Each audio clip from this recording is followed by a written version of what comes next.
This is Hopton Castle, scene of one of the bloodiest and most notorious sieges of the English Civil War. Time Team have been asked to see if we can find out what it looked like during those dark days, and also to put some ghosts at rest. Because somewhere around here lie the castle's defenders, who after they surrendered were brutally murdered and thrown in a ditch. Or so the local story goes, and over the next 3 days, we'll try and find out what really happened.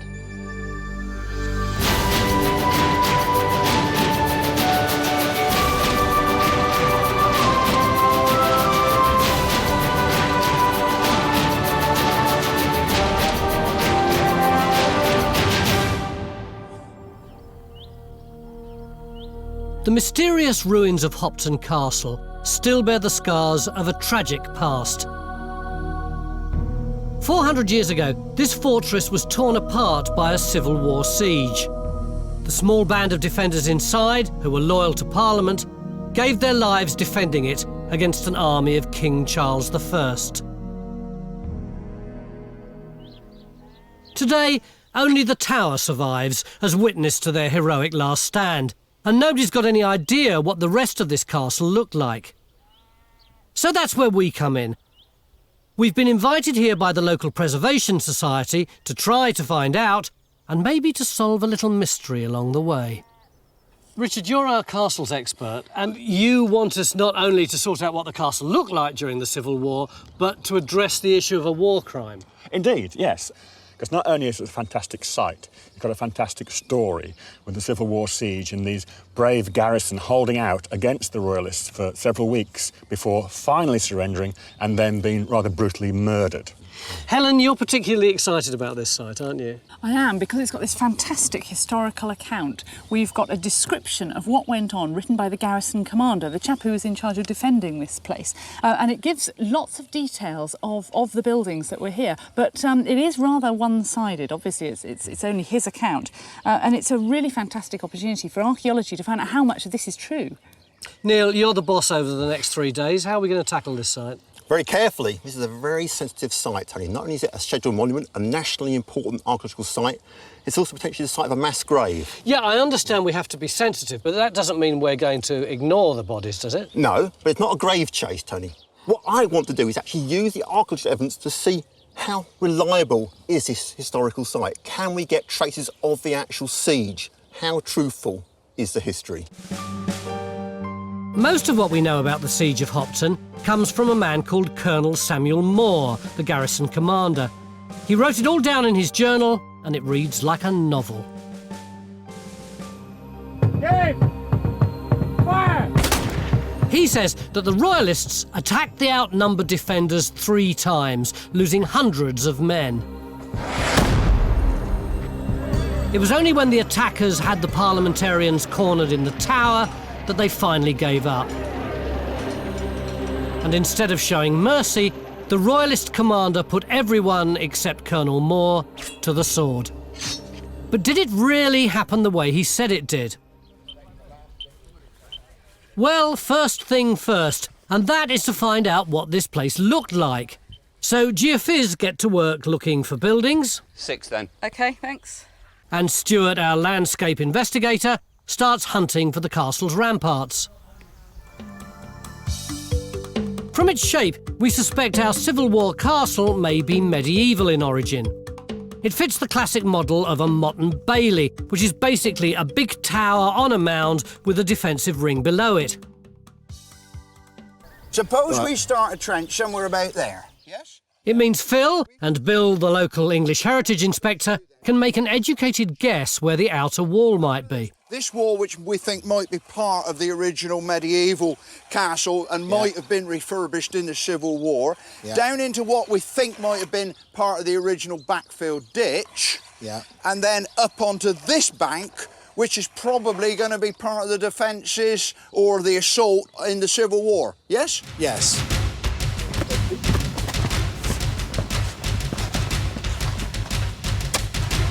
That's what you call a turf, that is. That's Axminster, that is, Faye. Oh, he does love his dirt, doesn't he? So Phil's trench goes in looking for the moat and ramparts. to help us work out the original shape of the castle.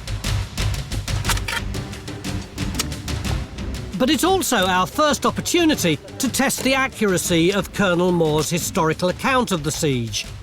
One of the most exciting things about this site is that it's a battlefield as well as a castle. If we can find the outer wall and signs of combat, can we identify where Moore said the Royalists first attacked? The Civil War divided communities between King and Parliament, and Hopton was right in the firing line. So what more do we know about the men who fought here? They were the only garrison, the only stronghold held for Parliament throughout the region. All the other strongholds, if you look at this map, there are more than 20 of them, were held for the king. You can see, here's Hopton, and it's parliamentarian, and there's just Brampton Bryan to the south over the Herefordshire border that's parliamentarian as well. And everywhere else is royalist. So they were a very isolated group, and they probably felt very isolated and lonely. So there was a lot of tension going on here even before the massacre started? Yes, huge amounts of tension. And we have to remember that people were just terrified of neighbours that they'd lived side by side with for years because of the issue of religion, which became a kind of emergent theme in the war. People were just terrified that a Catholic royalist army was about to attack. So my bet is these guys were probably in the castle because they thought it was the safest place to be. So Hopton was the Civil War equivalent of the Alamo. Alone and with no sign of relief, for 3 weeks the 30-odd men behind these walls held out against hundreds of royalist soldiers. And over in his trench, Phil thinks he may have found the first evidence of fighting. We've got a musket ball. It's a bit splattered, but it's definitely a musket ball. But is it Civil War? I don't know, but given the site that we're on, I bet it is. So we're in the right period, but are we going to find the bloke who was on the other end of this? We'll know later.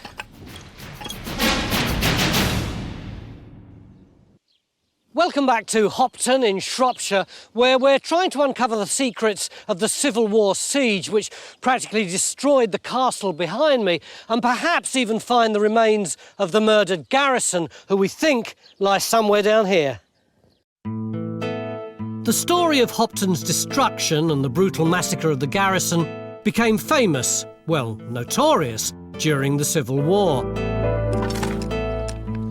But 400 years on, nobody knows how truthful our surviving account of the battle is, or even what the castle looked like. Phil, how are you getting on? We're not doing too badly, Neil.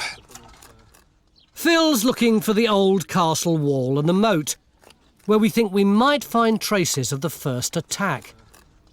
This bank here was we thought originally might be part of the medieval castle defences. Well, we've gone down through it and we're getting masses and masses of brick. Oh, brick. But more importantly, we're beginning to get pottery too. You see here, I mean, here's the base of a pot, and here's another piece of pot, little tiny handle. But I mean, this stuff is clearly not medieval. And when you say bank, are we actually uncovering the foundations of a wall? And is that what that big stone is? Ah, but there's no other stones around it sort of keyed into it to make it into a wall. No, what it seems to be is literally a bank, just muck that's been thrown up, mixed up with rubble and dirt. So that's the sort of thing you could really throw up in a hurry if you knew you were going to be under siege. Well, exactly. I mean, it may, in the end, make us have to rethink about what a lot of these banks are around here. It looks as though this one might not be medieval. Phil's already got his suspicions that the shape of this castle might be slightly different to what we anticipated. Still, if his rampart is from the Civil War, does it fit into the history? The 26th of February is the first attack. Over the next few days, Field Marshal Helen Geek is going to do a spot of wargaming. Now, there's a body of foot who approach the out walls. Along with Richard, our castle's expert, she's going to compare Colonel Moore's account of the battle with what we find in our trenches. So let's put some more on. OK. But it's what happened after the siege that really intrigues me. So the guys from the garrison who died could be over there where they're geophysing, or they could be somewhere completely different. It's just pot luck whether we find them or not. Yes, from the first account of Colonel Moore, we really don't have any idea. I don't think he knows where they were put. He just says that they were all killed. But then we've got another account from this chap called Primus Davis. Now, he was part of the garrison at Hopton Castle, not far away, so it's possible that he would have known. And he says that they were driven into a cellar unfinished, wherein was stinking water, the house being on fire over them, when they were every man of them presently massacred. And he implies that that's where they're left. How trustworthy do you think that is, or could it just be a bit of propaganda? Well, I don't know. It certainly makes its way into propaganda because a few weeks later, it only takes a few weeks, we get propaganda, definite propaganda, in these newspapers. Now, I've got one here. Here we are. They caused a deep pit to be digged, and throwing them in all together, they buried some alive. Is there anything that you've read in any of the documents that could narrow down the search for us?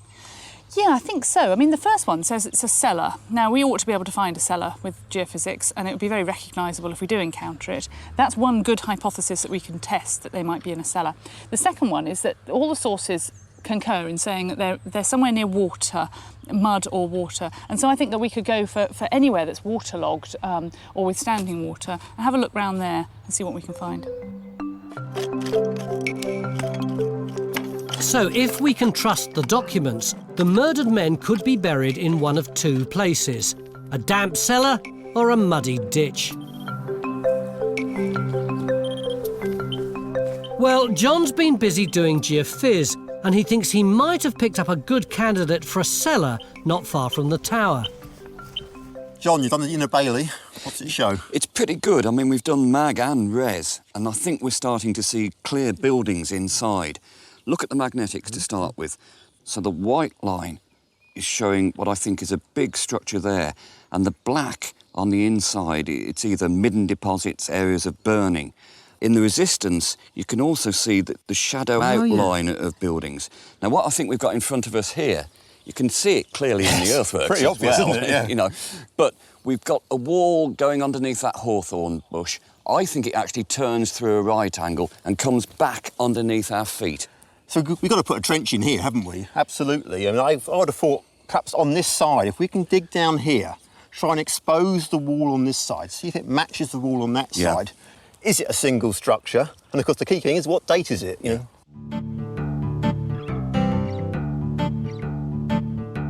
Our second trench goes in to see if we've got a cellar.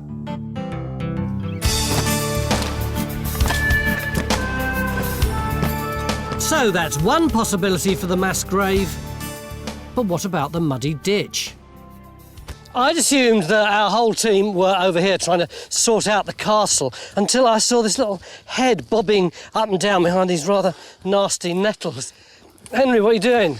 I am coring the bottom of the moat, Stitch. Which means? Well, basically, although we're stood right in this big ditch here, it was once, we assume, much, much deeper. Once I get to the bottom with the auger, when I look at the soil down there, I will be able to tell whether it's flowing water through there or whether it's still water or whether it's just a muddy hole. Some of the documents say the dead bodies were found in a muddy pit. Right. You could be giving us some evidence, couldn't you? Yeah, no, this should tell part of that story, yeah. But we're not all chasing bodies. Phil's doggedly digging away trying to work out the shape of the castle.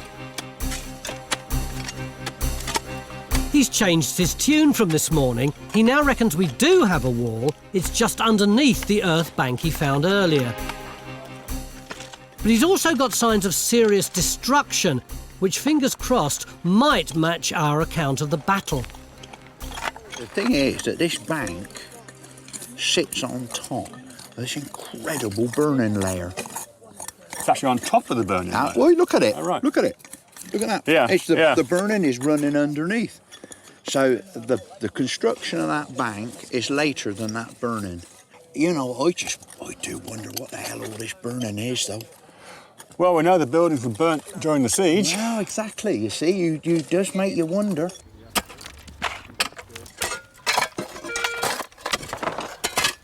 End of day one, and as you can see, our trenches are really coming along now. We've got quite a lot of evidence of structures. We've got some really interesting stones, for instance, down there. But are we in the Civil War? Yeah, we are, Tony. Look, we've got this lovely 17th century token which has been in use exactly at the right time for the Civil War. And even better than that, we've got this piece of lead. Doesn't look much, does it? But this is actually a musket ball that's been fired at such velocity that it's hit a structure and been splattered flat. So there's clear evidence of warfare and fighting in this area. And what can we tell about these structures? Well, we've got a stone wall over there and probably another one coming through here. So I guess we've got a sort of medieval building. But where's phase digging, the layers are diving down and down and we haven't found the floor yet. Could that be a cellar? I think it has to be because we're just so far below the ground level. Helen's documents say that the bodies of the garrison were found either in a muddy ditch or in a cellar. Could that be the cellar? We'll find out tomorrow.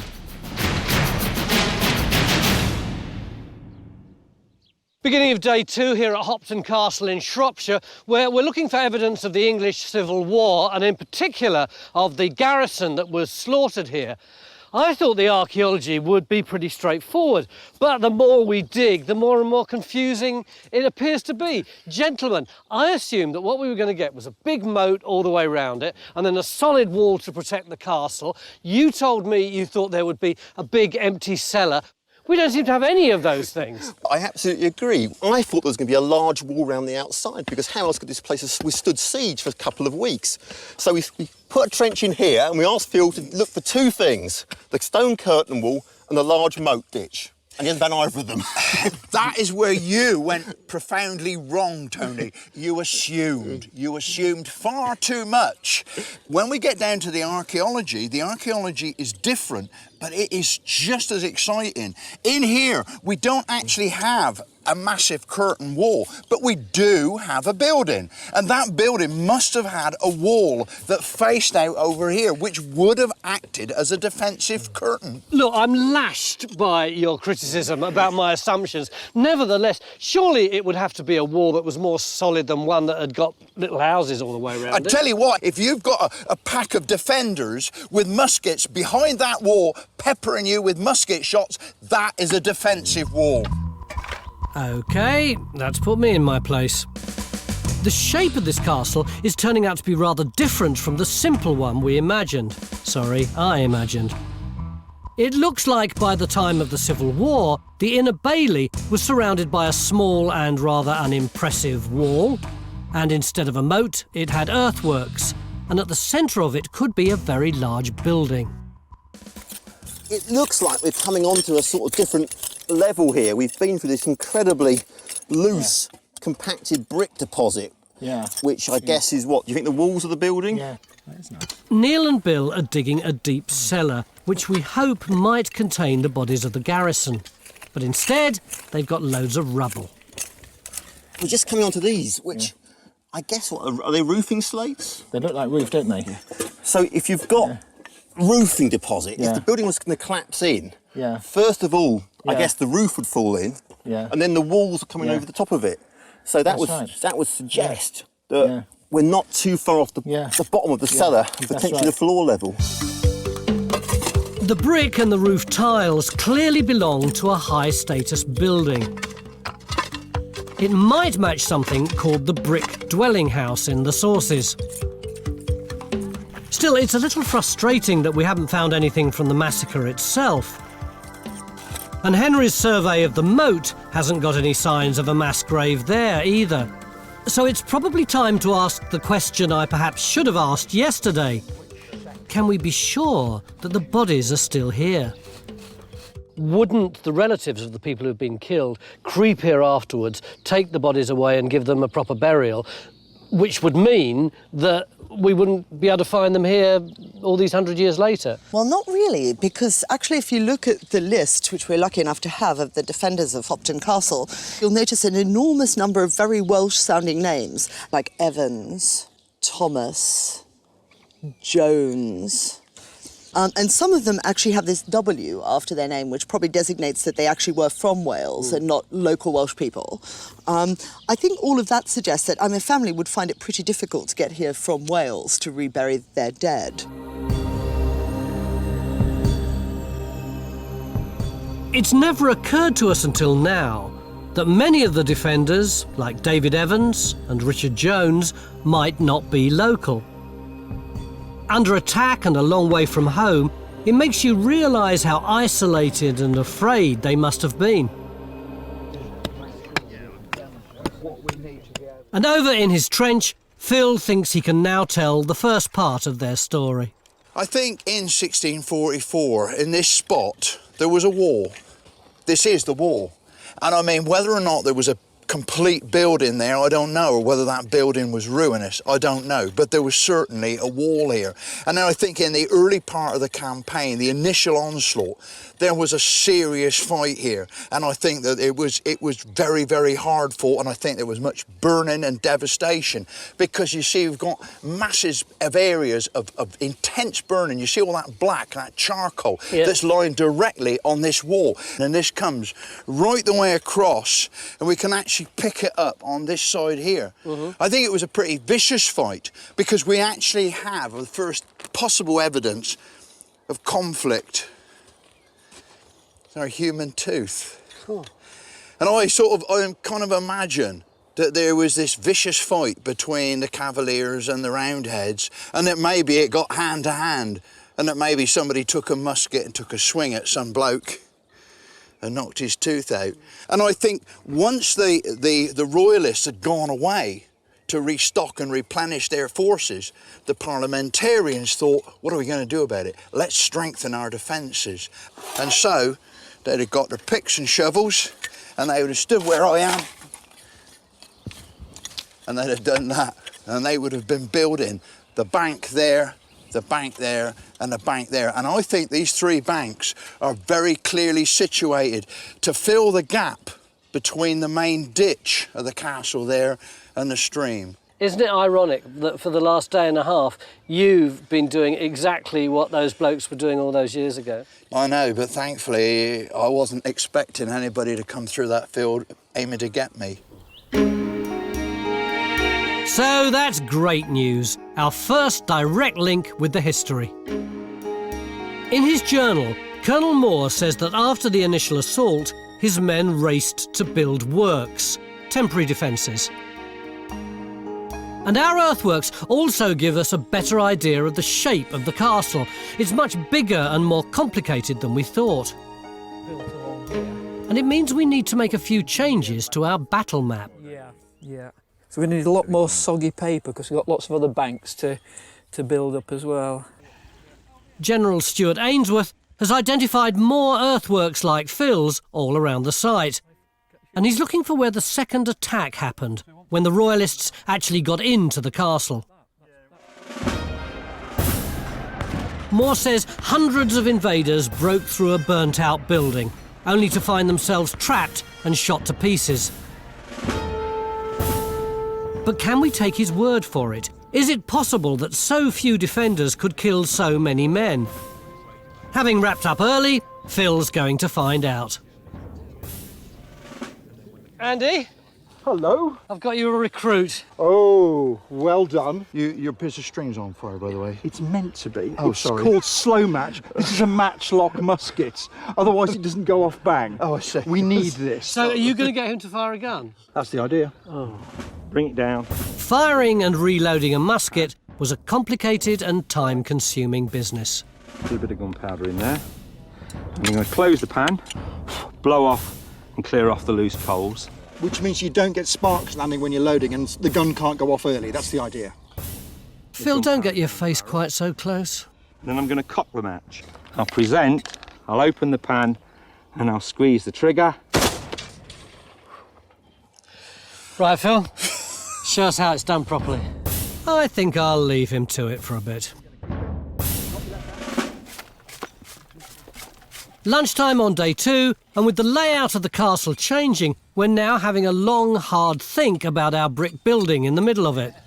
I know you don't usually like dating these things, I don't, no. So what am I going to be able to press you to say about it? Surprisingly, I think I could be quite happy in dating this particular brick. Oh, really? Nothing happened at this castle site after the Civil War, as far as we can tell. That's true.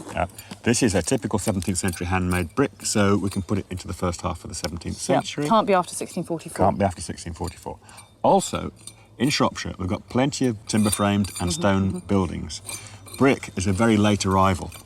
It's not until the middle of the 17th century where they become common in the highest status building. So I'd be quite happy to date that between about 1600 and 1640. Oddly, it's starting to look like we've got a really rather grand 17th century house slap bang in the most strategic part of the castle. And it seems to have been destroyed in the Civil War siege. Can you see that really intense charcoal area there? I almost wonder if that's like a burnt beam that's perhaps collapsed down. The burning also means we haven't given up hope of finding a mass grave here. We know that one account says the men were executed in the cellar of a burning building. This is beginning to be more like one of those crime scene investigation shows than a Time Team. Bit of gold. But then, as is always the case on Time Team, something turns up which you don't expect. I heard some bleeping and the words gold. Oh, yes. We've got a gold hammered coin. Oh, wow. And that came out from here? Literally out the spoil from the bottom of this trench. This extraordinary thing about gold, that when it does come out, it just shines straight away, doesn't it? As if it was put there yesterday. Look at your face. You're quite pleased, aren't you? Very pleased. It's made my year. Helen? Yeah? Could you come and have a look at this? Gold coin. Nice one. Oh my goodness, how extraordinary. That says Jacob, that's James. Yes. And, well, I think that is James V of Scotland. I mean... And when was James V of Scotland? Well, he's around Flodden, isn't he? So that's like the beginning of the 16th century. The intriguing thing is, what's a gold coin doing in the bottom of our cellar? Is that where it came from? Yeah. That is fantastic. We've got to find out how long it's circulated for. Yeah. That is just amazing. Helen's got to double-check the date, but could this gold coin have been dropped by one of the garrison, or even by their killers?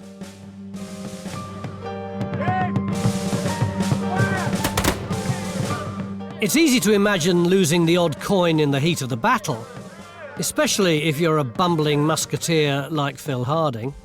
Well, We're going to cast off and we're going to blow off. right. Bring it up. Hang on. I'm still blowing up. Right. Yeah. Put your finger around Professional soldiers could fire up to 3 shots per minute. How will Phil do? We blow on the match. White. Nothing's much happening. Right. Present. Open your pan. Give. Fire. Cool. Just don't want the crows. How was that? How was it? Well, it was a bit of a surprise when it all went bang, you know.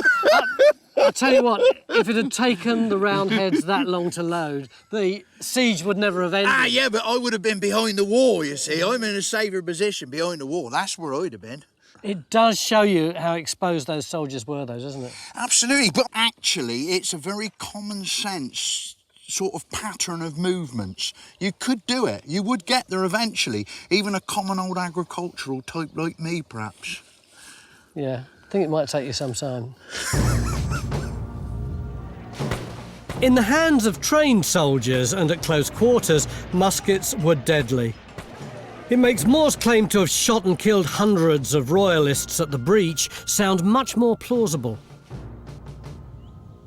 But where did this happen? Our armchair generals are playing toy soldiers to find out. Right, so they're through the breach, most of the 200, so it's at least 100. They're within the breach, but not within our works, but as in a pinfold in the circumference of the burnt lodging. What is a pinfold? It's basically a very large sheep pen. It's for sorting out sheep. So they're caught in a trap? Yeah, they can't move. Yeah. So do you know where that first breach in the wall happens? I have very strong suspicions, Helen, it's in this area down here. Anybody coming through this narrow gap in the breach would be trapped. They could be fired down from there, from there. They're literally trapped like sheep in a sheepfold. If Stuart's right, then somewhere here should be a range of buildings which resemble a sheep pen. As well as giving us a direct link to the history, if we do have structures here, they'd make this castle far larger than we first thought. We're going to have to ponder this one over a few beers tonight. But before we can down tools and raise glasses... Whoa! My goodness! We've got our hands full with yet another remarkable find from the cellar. I think that's a cannonball. In fact, I'd put even money on that being a cannonball. And that's about a 9-pounder. Isn't that fantastic? Further analysis reveals that cannonball does indeed weigh 9 pounds, the size of ammunition fired by a gun called a demi-culverin. Moore's account says at least one of these was used by the Royalists to pound the castle in their third most deadly attack. So could this mean we're close to the end of the siege? Do you feel how heavy that is, Tony? Just that little bit of it is some weight, isn't it? Yeah. Imagine that coming crashing in through the walls and landing right in the bottom of the cellar. I'm in no doubt now that this is the brick dwelling house referred to in the siege accounts. And what we know is that the defenders set fire to it to stop the Royalists using it. So I guess what we've got here is evidence of burnt timbers being fired on with ordnance. Surely this now locks us in, the history and archaeology together. But there's such a little bit of it. That's what's so frustrating. Yeah, I'd really love to see some more of this. I think we should open up the trench a bit further. What I'd like to see is more the base of the cellar, because it's got these cannonballs, got the nice finds, pottery. Also, how big is this house? Is it just a cellar, or are there rooms on either side? So really, you know, with a day to go, all the effort in here, I would think, tomorrow.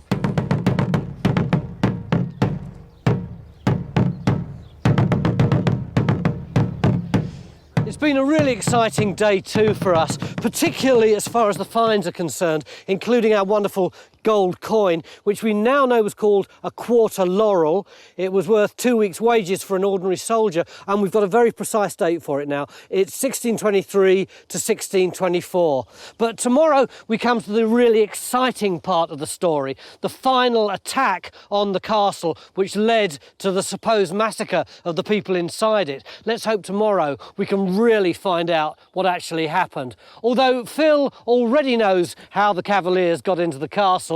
Don't you, Phil? Too right I do.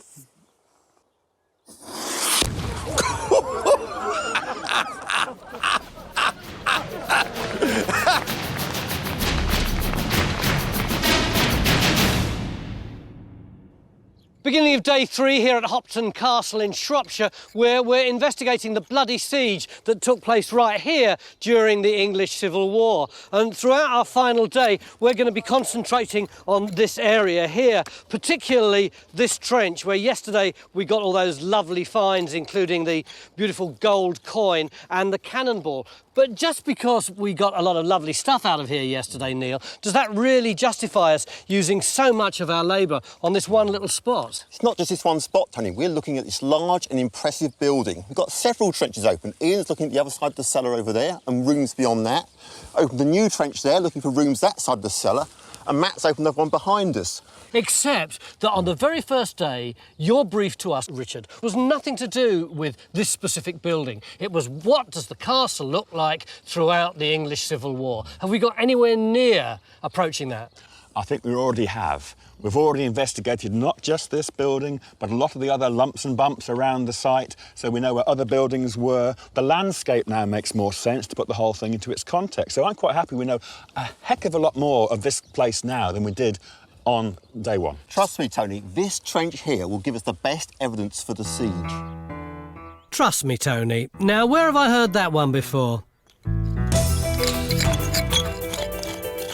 Neil's convinced that our brick dwelling house with its cellar can tell us a lot of what we set out to discover, and another link with the history books. But even though we've got less than a day left, we're still doing geophys. Yesterday, Stuart wanted us to look at the other end of our site. Not only does he think there could be more buildings here, he thinks it could be where the Royalists first broke into the castle. What a beautiful spot you brought me to. Get a lovely view of the castle here. But there's nothing here. There is something here, though, because if you look in this area over here, Phil, there are lots of lumps and bumps that suggest that there might have been buildings here and walls, that there were things blocking this end up here. And for once, I agree with Stuart. I'll make a note of that. Look at the resistance results. The black, the high resistance, showing brick-built structures, maybe stone-built structures, more ephemeral responses, maybe timber. And we've got a possible courtyard here with buildings set round. And that one in particular interests me because it's got really strong magnetic responses. Well, we've got to put in a trench and have a look.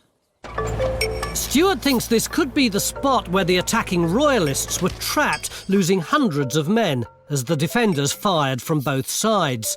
The records talk of a range of buildings which they described rather curiously as looking like a sheep pen. But take a closer look at the C shape on the geophys. Could this be it?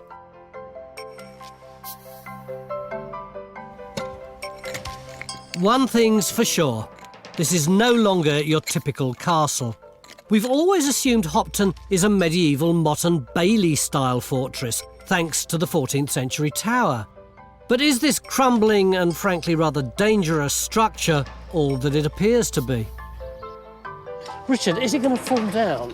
It would have done if it's just left as it is at the moment. It does look in a terrible state, though, doesn't it? It's awful inside, yes. You know what strikes me about it is that it looks very old-fashioned. Because it looks almost like one of those old Norman castles from 100 or even 200 years previously. It's one of a handful of castles in this area that look far older than they actually are, all built after the end of the worst of the Welsh Wars, around 1300. And there's a possibility that it's a deliberate ploy, if you like. They're saying to the Welsh, look, my great-granddad upset your great-granddad by building these Norman keeps. We could do the same. But at the same time, they wanted their luxury. So these are quite nicely appointed tower apartments, if you like. But does that mean they weren't that good at defence? They're not that defendable, because although they look great big thick-walled things, the actual walls are honeycombed with chambers and window apertures and that sort of thing, so they're not that strong. So if Hopton wasn't much of a war machine when it was built in the medieval period, it's now clear it was even less suited for battle by the time of the Civil War. What's that there, going that way? Here? Yeah. That's my wall. Matt's found the far end of our brick building, and it isn't just a house, it's a mansion. In fact, it was so big, the builders had to fill in the moat around the tower just to squeeze it into the bailey. By the time of the Civil War, the castle had expanded far beyond its medieval walls. To me, this is looking more and more like a country house than a castle. We've got these huge, great big roof slates coming up as well. And that's confirmed by Stuart's Trench, where Faye's picking up a range of timber buildings around a central courtyard. Stuart, can we tie this into the historical sources? Yeah, and this matches exactly what we were anticipating here, that there's a range of buildings, possibly something called Richard Stewart's house, which was burnt down during the Civil War. There's a whole complex, probably stables and other buildings in this area. But if you say it was burnt in the Civil War, Faye, can we see any evidence of that? Well, actually, yes, we can, and that's where it gets really interesting. Over there on that surface, we've actually got evidence of burning in the stones, but we've also got some musket balls coming up, which is just what we want. I mean, this is terrific because this is the area within which the first siege, the attackers actually got in and then got trapped, and they literally got massacred against these buildings here. And so this, amongst all the excitement of the dirt and the archaeology, is kind of really poignant, isn't it? This must be the spot where the garrison trapped and killed the first royalists to get into the castle. And it's easy to see why. Stuck in no man's land, with only smoking ruins around the courtyard for cover, they would have been cut down, just like Colonel Moore claims they were. The Journal says that after their disaster in the courtyard, the royalists changed tactics. They returned with more men, gave the garrison one last chance to surrender, and this time they meant business. They bombard the outer wall of this castle with heavy cannon to try and make a breach in the wall. Yeah, it says that they're shooting at the outside wall from 9 o'clock in the morning till 5 o'clock in the evening, and they hit it with 96 shots. By my maths, that is one shot every 5 minutes, which is an incredible amount of firepower. It is, isn't it? I mean, in the end, it was successful. They did make a breach in that wall, and of course the defenders had rushed up and tried to stop them getting through. It's at that point that the hand-to-hand fighting fighting starts with the pikes and the muskets and the clubs and everything. And they're doing that for 2 hours. It must have been absolutely horrendous. Stuart thinks the Royalists bombarded the castle from the high ground, breaking down the defences in the south. And our analysis of the musket balls does suggest they were fired from some distance away, raining down on the men cowering inside the brick building. Look what we just found. This is a lead musket ball, but it's been embedded into the brick. It's fantastic. So it's just hit, hasn't it? And then just flattened as it's hit the brick wall. It's actually still got bits of brick embedded in that side, which is incredible. Our archaeology has now built up a terrifying picture of the final 48 hours of the defenders' lives. And it backs up Colonel Moore's journal in every detail. After being bombarded by constant fire with the attackers through the breach, the defenders set the brick mansion on fire before fleeing to the tower. A terrifying sequence of events which we found in both the archaeology and the documents. They were now at the mercy of the Royalist commander, Sir Michael Woodhouse, and Richard thinks he's worked out how he forced them to surrender. All I had to do is run up the bank and attack that. That looks like a door, but it's actually a window opening. Now, they're trapped on the top floor. They can't do anything about people attacking the bottom of the castle. So this is another example of this building not really doing its job as a defence because it had a vulnerable window close to the ground. Yes, because the window, either side of the window, the wall is only about that thick.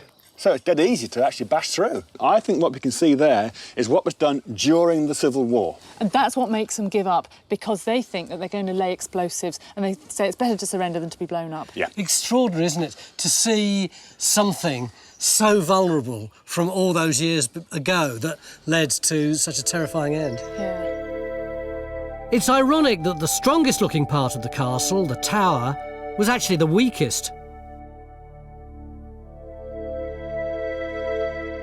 And everything we found over the past few days suggests that in both medieval times and during the Civil War, Hopton was more of a country house than a castle. It's turned our knowledge of this place on its head and explains why the defenders failed to hold on to it. But it also begs the question, why did Moore and his men defend a hopeless cause? Why did Moore refuse to surrender when he had 3 opportunities to do so? It's difficult to explain. We can only think that he must have been inspired by religious fanaticism or by the belief that God would come to his aid, or because he was terribly afraid of the Royalist army. He'd possibly been reading the newspapers as well and hearing these stories about the massacre of helpless prisoners, and he possibly didn't trust the Royalists' offer of quarter. What about the other side? Why did Woodhouse allow such a terrible atrocity to take place? Well, that's the really difficult question to answer. Somehow, we were off the map of chivalry, and chivalry and honour did operate in most of these Civil War encounters. There were rules that you could follow, like table manners. The fact that the first offers of quarter were refused may have made him feel that they were off the map. But I suspect one of the accounts of the massacre says that Woodhouse left his men to themselves for 3 hours. It was normal Royalist behaviour, but in this case they seem to have been particularly violently inspired, and that might be the cause of the massacre. But evidence of that massacre continues to elude us. With no signs of a mass grave anywhere else, we were praying that we'd find one at the bottom of the cellar. But alas, as the day draws to a close, we've got to admit defeat. You're kind of performing the last rites on this trench then, aren't you, Phil? Well, I reckon I am. So you're completely convinced that's natural, are you? Well, look, here's the bottom of the wall. Yeah, built right on top. Absolutely. I think this is a deposit that not even a parliamentarian or a royalist ever saw. But while we haven't found any bodies, we're pretty confident our cellar does match one description of where the men were said to have been killed. It's unfinished, without any plaster, and it's also at the bottom of a burning building. And what about it being full of stinking water? Well, most intriguingly of all, computer modelling suggests that our cellar was liable to flooding as well. Who knows? Perhaps this was their place of execution after all. After the battle was over, Hopton was left a smoking ruin. The tower was badly damaged and fell into disrepair. For several weeks, a small band of men had turned this country house into a small fortress and held out against overwhelming and terrifying odds. 400 years on, we've pieced together their last stand and discovered the magnificent 17th century chamber block where they fought and may have died. This morning, Neil, you said to me, Tony, the excavation of this trench will unveil the story of this castle. Has it done that? Oh, it has. The archaeology has worked out so well. What we've now found is this huge post-medieval cellar. It's about 20 metres long, and above that you've got to imagine a 2 or 3 storey brick house. And it was placed here deliberately to replace that. That was old-fashioned, old news. If you had money, this is how you lived. Imagine chimneys, fancy windows, plastered ceilings.